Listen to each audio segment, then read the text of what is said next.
kvant sonlar to'g'risida yozaylik-da. Kvant son nechta kvant son bor va kvant sonlar nimani anglatadi? Agar esingizda bo'lsa, oldingi darsimizda, leksiyamizda biz arbitrariy kvantlanish deb aytdik. O'sha arbitrariy kvantlanishda energiyani hisoblab berilsa, Rydberg doimizdan oldingi energiya formulasi bo'ladi. Agar esingizda qolgan bo'lsa, arbitrariy kvantlanish formulasi bo'ladi-da. Mana hisoblaganimizda aytdikki minusdan 13,6 endi son qiymatini qo'ydik birdan 13,6 1 taqsimi n kvadrat bu elektron voltlarda edi. Ana shuni formulani ko'rgan esingizda. Mana bu tomonda doimiy son turgani uchun doimiy sonda birdan qiymatli elektron voltga aylantirsak 13,6 elektron volt chiqar ekan. Bu 13,6 elektron volt bu vodorod atomi uchun ionizatsiya energiyasi deb ketadi. O'sha agar vodorod atomida 13,6 elektron volt bersak, elektron atomni butunlay tark etadi, u ion holatda o'tadi, ionizatsiya bo'lib qoladi. Ana shu yerda mana bu n biz aytdikki n bu butun sonlarni qabul qiladi. 1, 2, 3, 4 va hokazo sonlarni qabul qiladi. Buning nomini biz bosh kvant son deb ketdik. Men keyin aytdimki, buni keyingi darsimizda qarab chiqamiz dedik. Demak, yozinglar. Atom fizikasida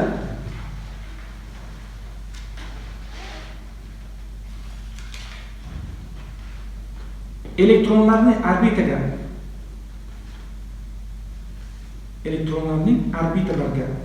orbitallarga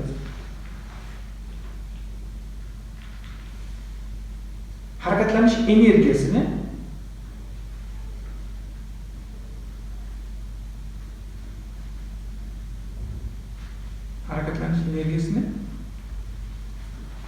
quyidagi birinchi formula yordamida formula yoziladi. Quyidagi birinchi formula yordamida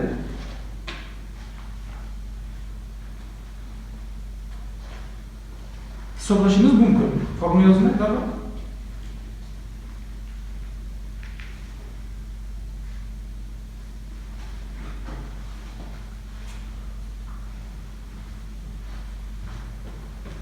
Bunda n kichkina n. Bunda n 1, 2, 3 va hokazo sonlarni qabul qiladi. Buning nomi bosh kvant son dedi. Bosh kvant son. Qizil uchqunni yozsam bo'ladi. Bu kerak joy. Bosh kvant son dedi.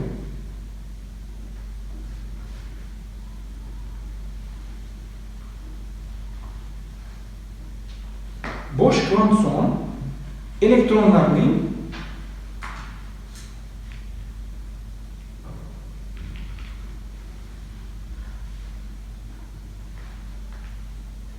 atomlarning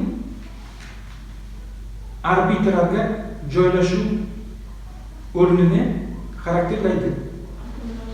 Atomlarga joylashuv o'rnini xarakterlaydi.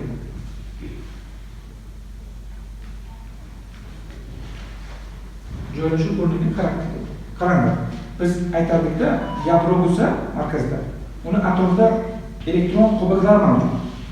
Ana shu elektron qo'biqlarni biz birinchi qo'biq, ikkinchi qo'biq, uchinchi qo'biq, to'rtinchi qo'biq va hokazo qo'biqlar bor. Ana shu qo'biqlarni keyin harflar bilan belgilash mumkin. Birinchi qo'biqni biz K harfi bilan belgilaymiz, keyingisi L, keyingisi M, keyingisi N. Va bu qo'biqlarga elektronlarning joylashuv tartibi bor. Bu tartib elektronlarning soni mana bunaqa formulaga topiladi. N teng 2 ta kichkina n kvadrat. Endi aytaylik.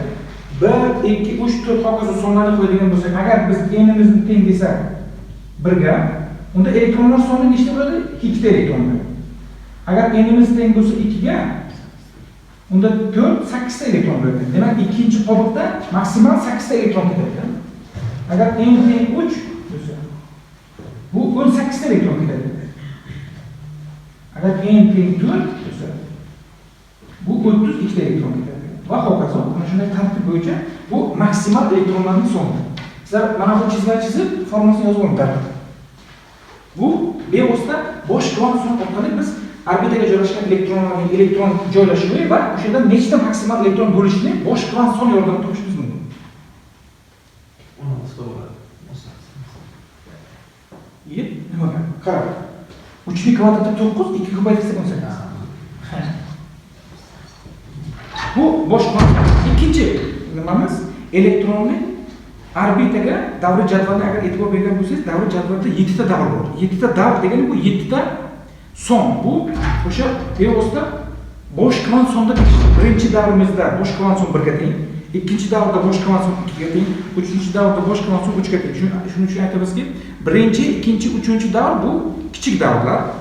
4-chi, 5-chi, 6-chi, 7-chi davrlar bu katta davrlar. Chunki birinchi, ikkinchi, uchinchi davrda elektronlarni qo'yib chiqargan bo'lsak, birinchi davrda bu birinchi qatorda bu 2 ta elektron bor, 2 ta element vodorod bilan geliy.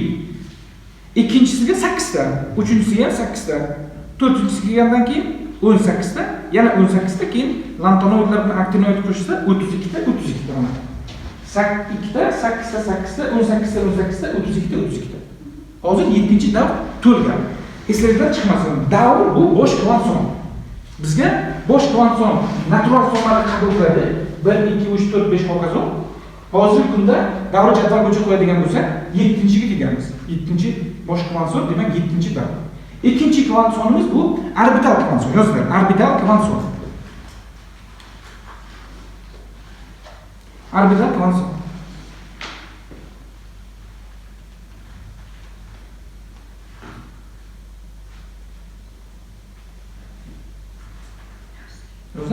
Orbital kvant son atomdagi elektronlarning orbital kvant son atomdagi elektronlarning fazoviy taqsimotini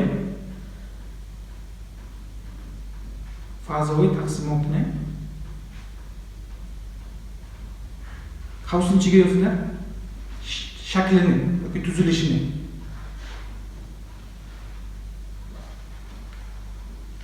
Shakli yoki tuzilishini hamda keyin holat. Hamda elektronlarning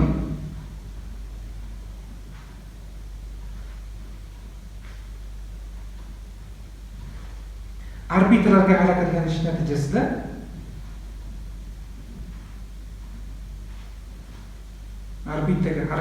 natijasida hosil qiladigan impuls momentini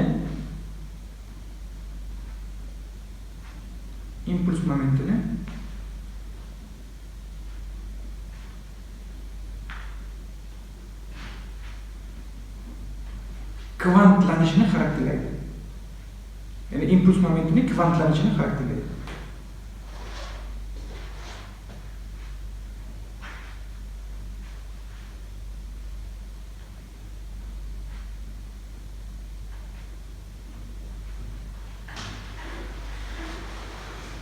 Agar nima bo'lsa, xabarlaringiz bo'lsa, davr jadvalda elementlarni qaraydigan bo'lsak, o'sha yerda S holat bor, ya'ni qizil rangda belgilangan elementlar bor, sariq rangda belgilangan elementlar bor, yashildan belgilangan, keyin ko'k rangda belgilangan elementlar bor. O'sha har bir rang o'zi bu elektron holat degani, elektron holatni bildiradi.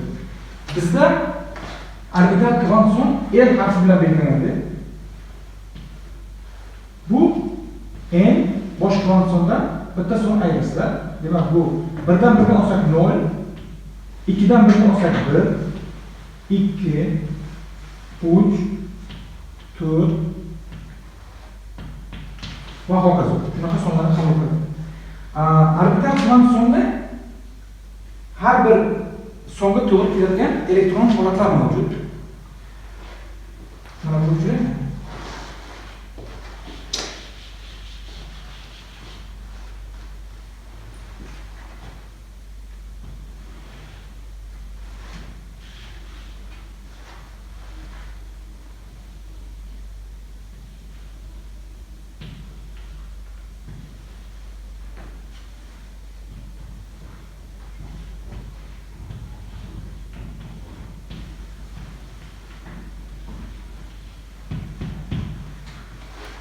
harflar bilan belgilaymiz. S, P, D, F, G va hokazo. Mana bu tepada turgan bu orbital kvant son temasi. Bu orbital kvant son momentni bildiradi-da, moment nima degani? Demak, orbita bo'yicha harakatlanayotgan bo'lsa, u impuls momenti deydi. M, V L, N, H. Boshqa tomonda moment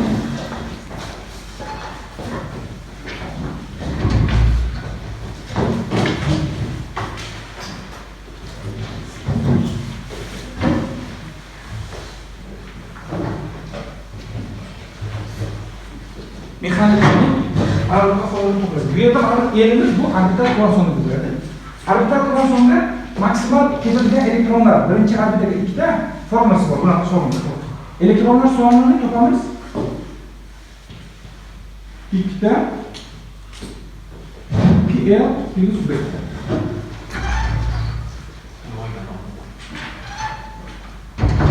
Mana formulasi. Endi qarang. Qo'yamiz. Elimizda avval L birinchi elimiz avval 0 ni qo'yamiz. Keyin L 1, L 2, L 3. Qarang. L 0 bo'lsa, mana bunda qo'ysak necha bo'ladi? 2 bo'ladi. Mana bu 0 bo'lib ketadi. 2 ni 1 ga ko'paytirsak 2. Demak, ikkita elektron bor. Agar birini qo'ysak 6, 2 ni qo'ysak 10, 3 ni qo'ysak 14. Mana bu S holatda maksimal 2 elektron ketadi, P holatda maksimal 6 elektron ketadi, D holatda maksimal 10 elektron ketadi, F holatda maksimal 14 elektron ketadi. Bu nechta elektron? Mana buni aytdik-ku. Qo'lboqlar aytganimizda birinchi qo'lboqda maksimal 8 ta, 2 ta, keyin 8 ta, keyin 18 ta, keyin 32 ta dedi. Ana shuni endi holatlar bo'yicha yozadigan bo'lsak, demak S holatda 2 ta, P holatda 6 ta, D holatda 10 ta, F holatda 14 ta. Buni darhol yozaman. Bu ikkinchi kvant. Uchinchi kvant. Magnit kvant soni. Magnit kvant soni.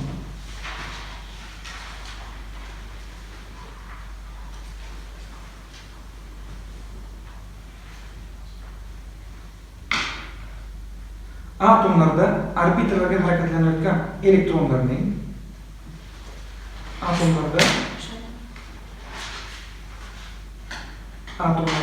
orbitada harakatlanayotgan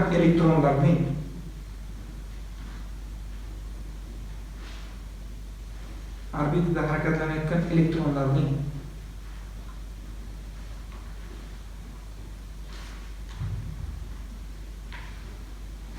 impuls momenti qiymatini, demak L impuls momenti qiymatini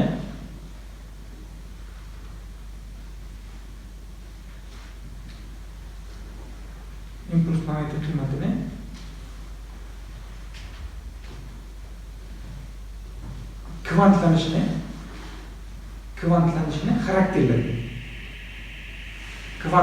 xarakterlaydi.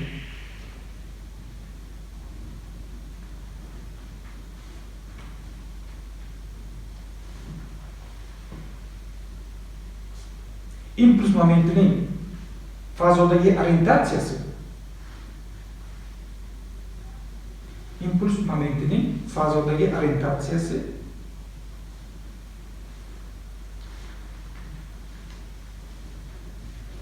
musbat yoki manfiy qiymatlarni qabul qilishi mumkin.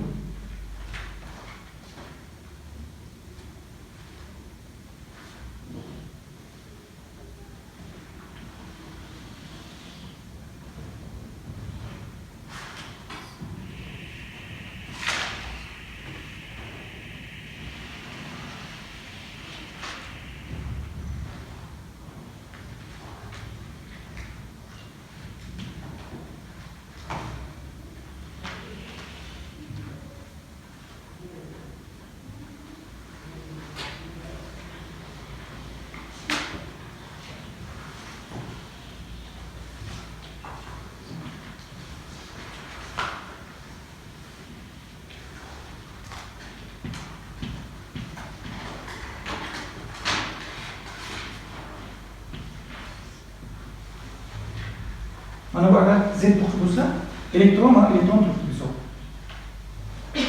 Shu orbitaga harakatlanayotgan natijasida bu bu tekislik bo'yicha harakatlanish mumkin yoki bu tekislik bo'yicha harakatlanish mumkin. Agar bu tomonda harakatlanayotgan bo'lsa, mana bu soat stelkasi bo'lsa, unda impuls momenti qiymati mana bu tomonga yo'nalgan bo'ladi. Demak, mana bunday chizib o'tkazasizlar. Mana shu yerda uni proyeksiyasini MZ harfi bilan belgilaydi. Agar bu tomonga yo'nalgan. Agar teskari tomonda aylanayotgan bo'lsa, bu tomonga ketadi. Bu tomonga ketadigan bo'lsa, bu manfiy tomon. Tushunarlimi? Bir harakat yo'nalishi qarab bu tomonda harakatlanishi mumkin soat stelkasi bo'yicha bu musbat tomonni beradi. Agar teskari harakatlansa, bu manfiy tomon. Shuning uchun magnit kvant soni M L harfi bilan belgilaymizda, u qabul qiladigan sonlar 0 plus minus 1 plus minus 2 va hokazo plus minus L. Umumiy qabul qiladigan qiymati 2L plus 1.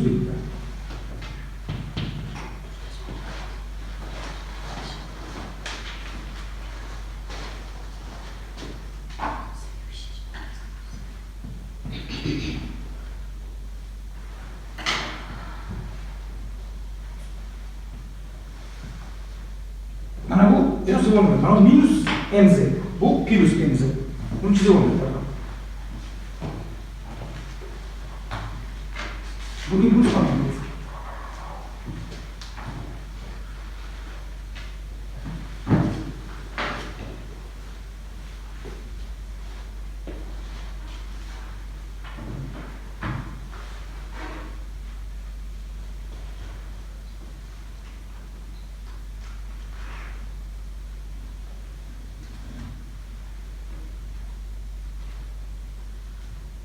Unda bu qaramada bu mana bu tomonda aylanib qoladi-ku, to'g'ri. Bu to'g'ri aylanib qolsa 0 bo'lib qoladi-da, tekislik bo'ladi-ku. O'sha paytda 0. Tushundingmi? Bu tomonda aylanayotgan bo'lsa, bir aylanayotgan bo'lsa bunday, plyusdan keyin musbat bo'lsa bunday. Aslida elektron shunaqa harakatda ko'rsatilgan shunaqa fazada shunaqa harakatlanadi-da. Keyin mana bu formulani yozib oladi, darrov. Bu magnit kvant soni qaysi sonlarni qabul qilishini aniqlaydi.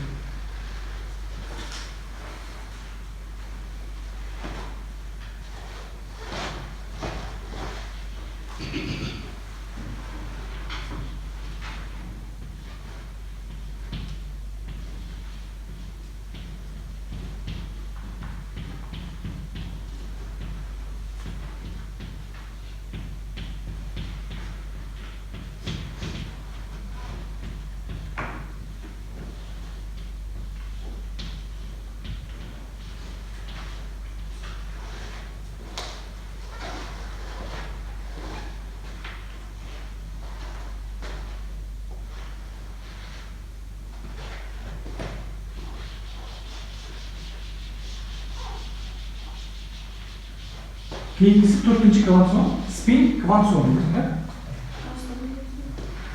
Spin kvant soni.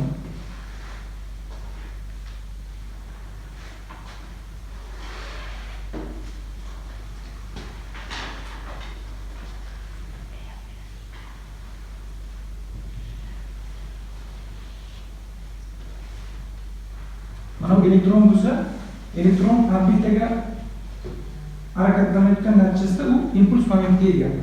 Bundan tashqari orbitada harakatlanishdan tashqari elektron o'z o'qi atrofida ham aylanar ekanda. Bu 1925-yilda gollandiyalik ikkita aspirant spektral sathlarning nozik strukturasi degan narsa bor, buni yozamiz. Spektral sathlarning nozik strukturasini tushuntirish uchun elektron ham o'z o'qi atrofida aylanadi va o'sha tufayli elektron mexanik o'zining nimasiga, mexanik hamda magnit momentiga ega bo'ladi. O'z o'qi atrofida aylanish natijasida bu momentga ega bo'ladi. Ana shu momentni biz spin deb ataymiz. Keyinchalik bu momentni Pauli 4-kvant son sifatida spin deb kiritgan. Spin kvant soni o'zi elektronning xususiy momentini aniqlaydi. U ms bilan belgilanib, bor yo'q ikkita qiymat qabul qiladi. Plus minus va taqsim 2 h deyiladi, moment bo'ladi. Sonning o'zi son qiymati o'zi. Plusdan 1 taqsim 2 agar spin musbat tomonga yo'nalgan bo'lsa. Minusdan 1 taqsim 2 agar u manfiy tomonga yo'nalamiz. Demak, u elektronning o'zining xususiy momentini bildiradi va u harakatlanish yo'nalishiga bog'liq. Agar bu tomonda harakatlanayotgan bo'lsa, soat sirasi bu tomonda, agar teskari harakatlanayotgan bo'lsa, pastga harakatlanayotgan bo'lsa, demak u teskari harakatlanadi. Bevosita o'zining xususiy momentini bildiradi. Spin tire yoziladi. Qoidasini yozaylik. Spin tire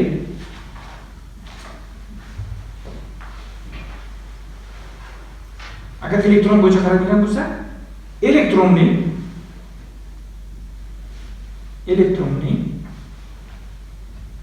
xususiy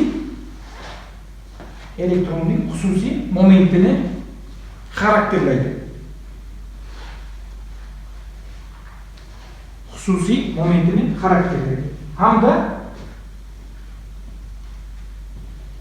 Hamda quyidagicha kvantlanadi. Quyidagicha kvantlanadi. Ms teng plus 1/2h.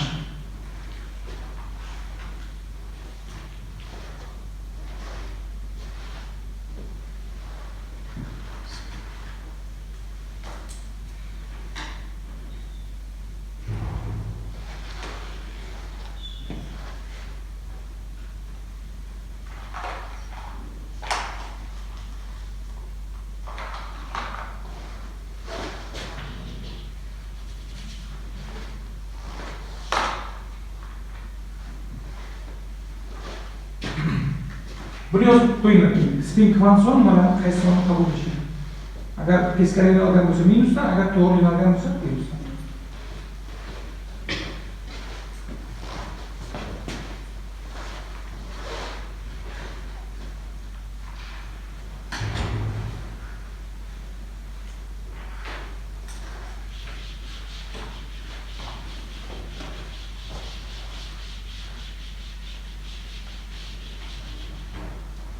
Endi bitta yozib qo'yinglar, Pauli prinsipi.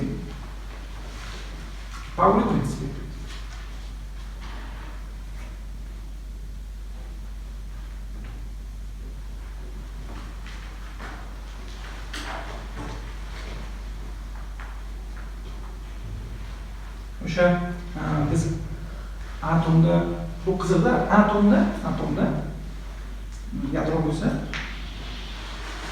Planetar model bo'yicha yadroning ustida elektron turgan bo'lsa, bu elektronni xarakterlash uchun birinchidan sizlar nimani bilishingiz kerak.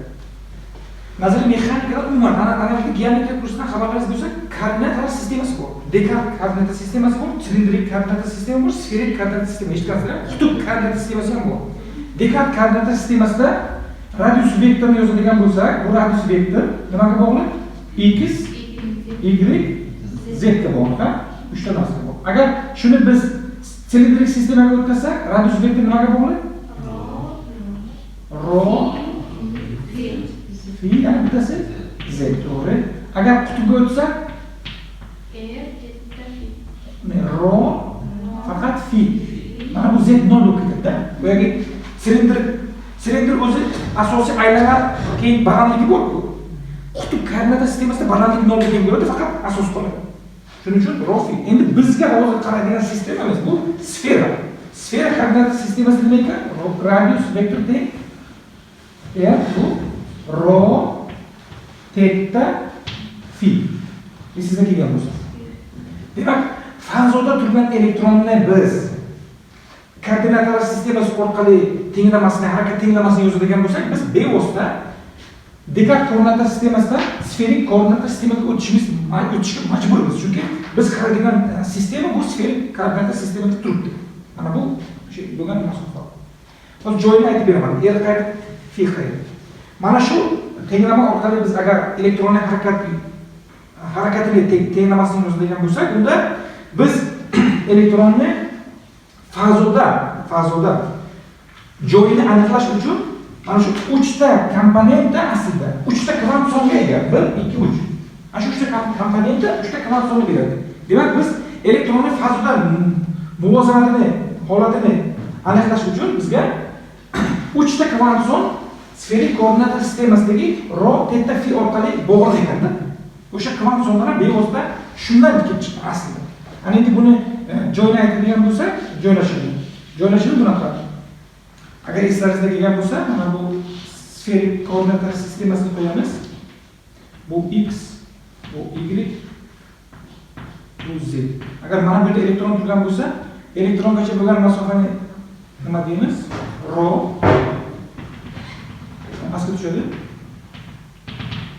Mana bunday keladi. Bu burchak phi. Mana bu burchak. Mana buni rho desa, mana bu burchak teta. Tushundingiz? Mana bu burchak bunaqasi o'zgaradi. 0 dan 180 gacha. Shuning uchun aytadilarki, teta burchak bu 0 dan pi gacha. Pastdagi phi bo'lsa, mana phi bo'lsa, bu aylanadi butunlay. Bu phi 360 gradus. Tepa-to'g'ri 360 gradus. Ya'ni 2pi. 2pi. A r rho bu gradus vektor deymiz. O'shangacha bir masofa. Demak, ana shu sferik koordinatlar sistemasida elektronning holatini bildiradigan bu 3 ta o'rta bor, o'rta rho, teta, phi va bular bevosita bizga bosh kvantson, orbital kvantson hamda magnit kvansonni xarakterlaydi. Shuning uchun holat elektronning holatini aniqlashimiz uchun bizga bosh kvantson, orbital kvantson, magnit kvantson juda ham katta ahamiyatga ega. Lekin energetik sathlarning o'ta nozik strukturasini spektral natijasida shunaqa qonuniyat kelib chiqdiki, atomlarning energetik holatlarini tushuntirishimiz uchun bizga 3 ta kvantson yetarli emas. Ya'ni qonuniyatlarning kvant nazariyasidan tushuntiradigan bo'lsa, nozik strukturani tushunish uchun 3 ta kvantson yetarli emas. Shuning uchun Pauli 1925-yilda 3 ta kvantsondan tashqari yana bitta kvantson bor. Bu bevosita elektronning xususiy momentini xarakterlaydigan spin kvantsoni bor deb fanda kiritgan. Elektronning spin kvantsonini qo'ygandan keyin kvant fizikasida 4 ta kvantson hosil bo'ladi.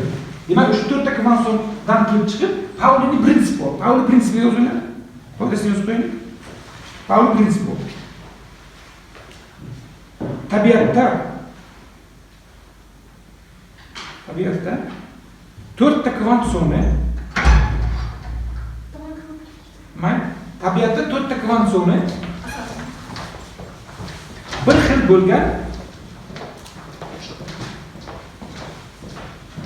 bo'lgan ikkita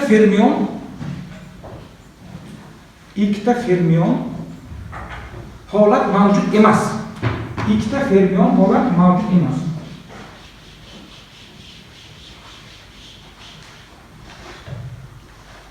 Ikkita fermion holat mavjud emas. Endi ikki xil statistika bor. Fermionlar statistikasi Fermi-Dirac statistikasi bor va bozonlar statistikasi Bose-Einstein statistikasi bor. Birinchisi Fermi-Dirac statistikasini aytadigan bo'lsak, Fermi-Dirac bu ikkita olimning ismi. Fermi-Dirac statistikasida zarralarning spini yarim butun. 1/2 deb olasiz.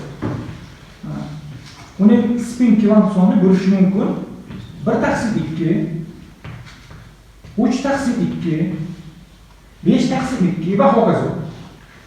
Yarim butunda bu. Bu yarim butun bu statistika Fermi-Dirac statistikasi. Buni keyinchalik yadro fizikasiga yana o'tib ketaman. Ikkinchi statistikamiz bu ham olimlarning ismi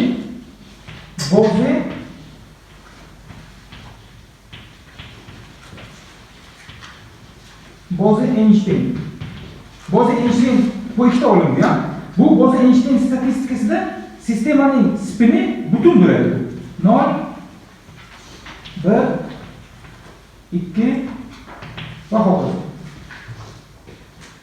Bittasi Fermi-Dirac, bittasi Bose-Einstein. Biz sizlar bilan qaraydigan protonlar, neytronlar, elektronlar Fermi-Dirac statistikasiga bo'ysunadi.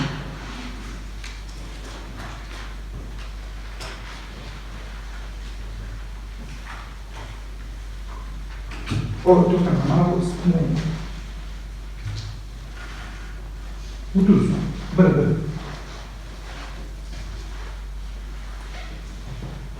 Agar 2 bo'lsa bu graviton bo'lib ketadi, bu tensor zarra.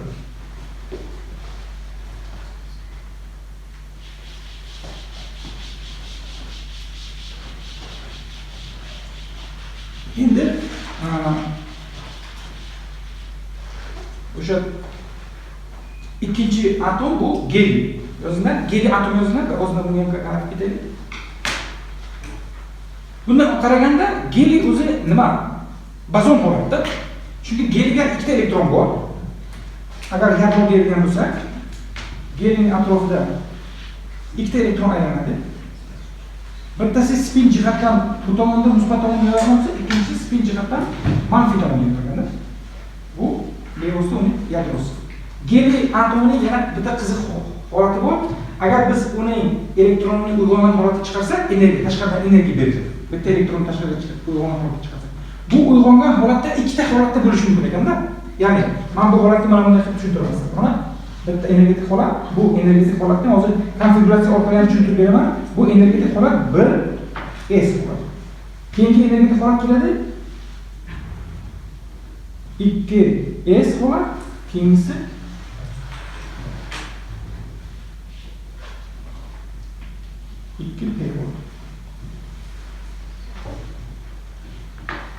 mana burada turgan elektron, bittasi bu tomonga yo'nalgan, ikkinchisi pastga yo'nalgan. Umumiy bir-birini vektor jihatdan kompensatsiya qilib ketadi, umumiy nolga teng bo'ladi. Shuning uchun geliy asosiy holatda spini nolga teng. Tushunarlimi? Mana nima nolga teng? M s geliy bu 1/2 pi minus 1/2. Bu nolni beradi? 0. Endi siz tashqaridan energiya berib, mana bu elektronni yo bunisini uyg'ongan holatda chiqarasiz. Uyg'ongan holatga chiqargandan keyin elektron bunday yo'nalishga ega bo'lib chiqsa, bunisi pastga yo'nalgan, bunisi tepaga yo'nalgan. Yana boyagidek 1/2 minus 1/2 bo'lsa, bu 0 ga teng bo'ladi. Buni nomini 0 bo'lgandan keyin singulet holat deydi.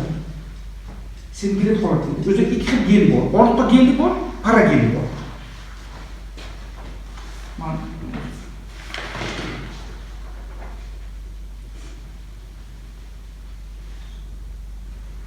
Geliy atomida, yozinglar ozgina. Geliy atomida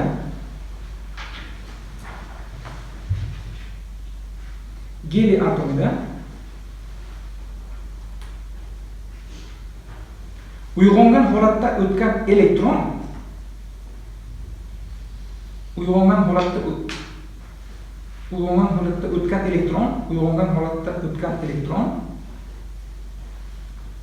yo'nalish jihatdan parallel bo'lsa,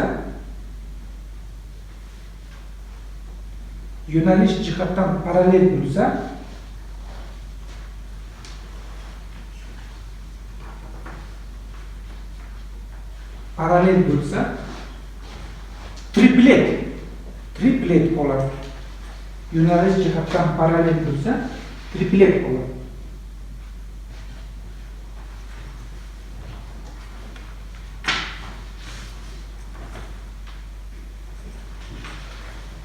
Yo'nalish jihatdan parallel bo'lsa, triplet holat. Bunday geliyni ortogeliy deyiladi. Ortogeliy. Ortogeliy.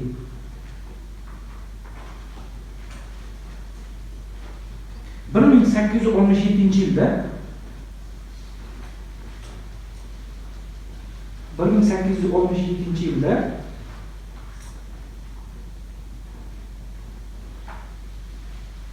geliyning havuzning ichiga ortogeliyning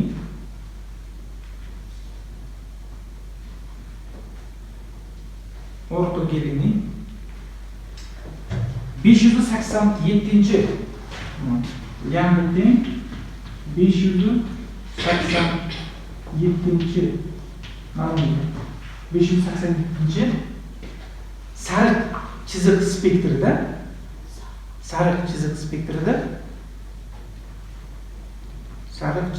spektrida Quyoshda borligi aniqlangan.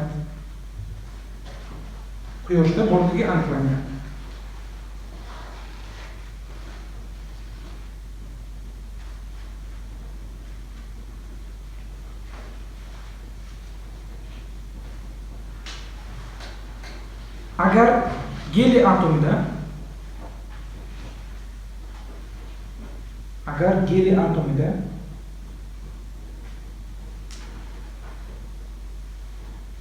elektron uyg'ongan holatda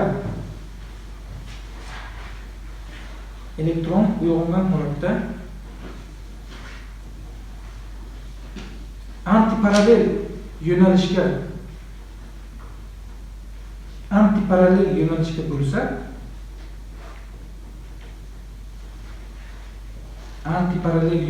bo'lsa bunday geli qavsning ichiga parageli holat bo'ladi.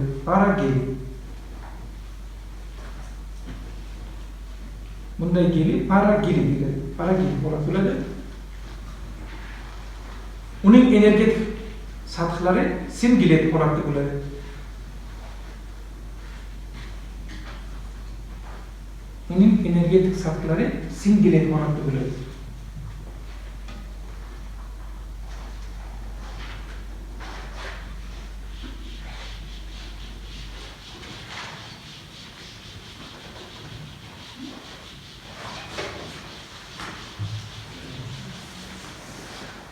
Endi bitta narsa yozib qo'yinglar, tushuntirib beraman, keyin nima qiladi. Ko'p elektronli sistemalarning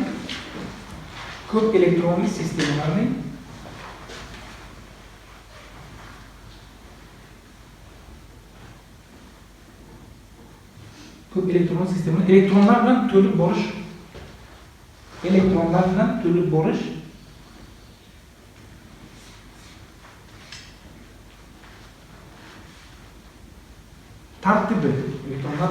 tartibi.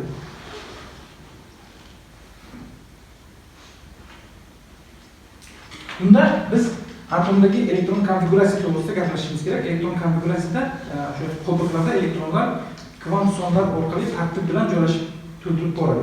O'zi davr jadvalda elementlarni qanday qo'yib chiqqan? Birinchi uni massasi bo'yicha qo'yib chiqqan. Yengildan boshlab og'irga qarab ketadi. Massasidan tashqari keyinchalik mozli spektral nurlanishlar spektral chizig'ining ularning tartib raqami bilan bog'liqligini topgandan keyin ular zaryad bo'yicha to'ldirib ketgan. Hamda davriy jadvalda agar e'tibor bersangizlar, ayrim joylarda massasi yengili avval keladi, keyin massasi og'iri avval keladi, keyin massasi yengil keladi. Misol uchun boyagi kaliy bilan argonni ko'rsangizlar, shunda shunaqa narsa bor birinchisi. Bunaqa nimalar ayrim joylarda ham mavjud, ya'ni boshqa. O'sha elektronlar orbitaga joylashishi bu bevosita kvant fizikasidagi o'sha Pauli prinsipi bo'yicha ham elektronlarni joylashtirish qoidasi mavjud. Shunda elektronlarning orbitalarga elektron konfiguratsiyasi, ya'ni uning joylashuvini tushuntiradigan shunaqa belgilash borki, bu belgilanishni biz umumiy holatda oladigan bo'lsak, mana bunday formulaga ega. Hozir buni tushuntirib beraman. 2s2 2p6 3s2 3p6 4s2 4p6 va 4d10. Endi mana bu sizlarga savol, 6lar, 2lar qayerdan keldi? Biz bevosita sizlardan hozir orbital kvant son, magnit kvant son degan sonlarni o'tibdi. Orbital kvant son bo'yicha qaraganimizda, orbital kvant songa men sizlarga aytdim, orbital kvant son L teng 0 1 2 3. Men aytdim, bu 0 bo'lsa S, 1 bo'lsa P, 2 bo'lsa P, 3 bo'lsa F. Va aytdimki, elektronlar soni bu yerda N teng 2 ta L daftaringizda bor, minus 1. Agar biz L ni o'rniga 0 qo'yadigan bo'lsak, 2 ta elektron ketadi. Demak, S holatda maksimal elektronlar 2 ta. Ko'ryapsizmi? Agar biz 1 ni qo'ysak, 1 bu P degani. Bu 3 2 ko'paytirsak 6 ta. Demak, P ga maksimal elektron 6 ta. Har doim mana P 6 ta. Ko'ryapsizmi? P'larning hammasi 6 ta. Agar uni o'rniga 2 qo'ysak, 4 5 11.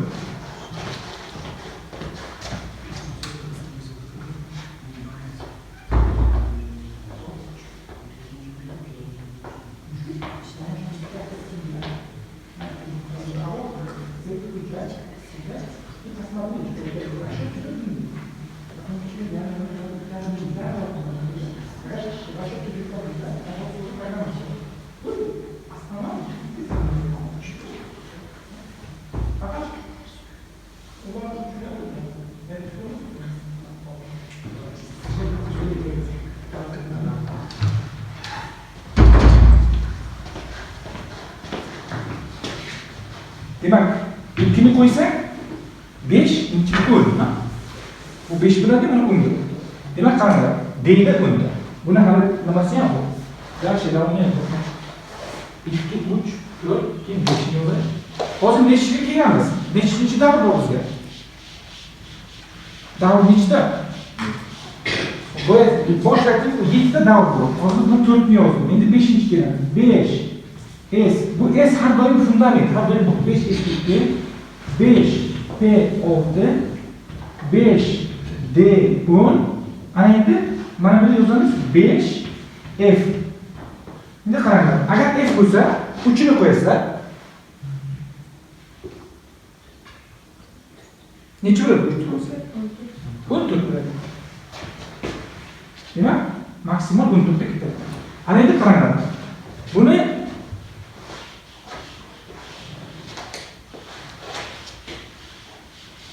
yana bitta tomonini ko'ramiz. Men sizlarga boya aytdimki, agar bosh kvant soni bo'yicha qaraydigan bo'lsak, bosh kvant sonimiz 1, 2, 3, 4, 5 bo'lsa. Mana bular hammasi bosh kvant sonida ko'rasiz, 3, 4 bo'lib, bular bosh kvant son. 1 bo'lsa, nechta elektron bo'ladi? 2 ta. 2 bo'lsa, formasi bo'lardi-ku. N teng 2 ta n kvadrat. 8 ta, to'g'ri. 3 bo'lsa 18 ta, 4 bo'lsa 32 ta. Endi qaranglar. Mana bu umumiy elektronlar soni mana 2 darajaga qo'ydik 2 ta. 2 degan bo'ladi. 2 ta elektron ketadi. Eng katta. Mana 2. Mana buni qarang. 2 plus 6 necha bo'ladi? 8 ta mana. 8 ta mana. Bilasizmi? Demak, ikkinchi qavatda 2 ta S elektron bor ekan, 6 ta P elektron bor ekan. Tushunarlimi? Endi uchinchisi 3 qo'yasizlar mana 2 8 yana ana qarang. Bir alışıp bizde. Mana bu nima aytdim? 3 B keyin 3 D bor. 4 S2, 4 P6, 4 D10 va 4 P14. Mana qarang. Mana bu yerda 2 6 10. Hammasi jam qilsak bu 18 ta. Bu yoqda 2 6 10 14. Hammasini jam qilib chiqsak bu 32 ta. Mana qonuniyat shunday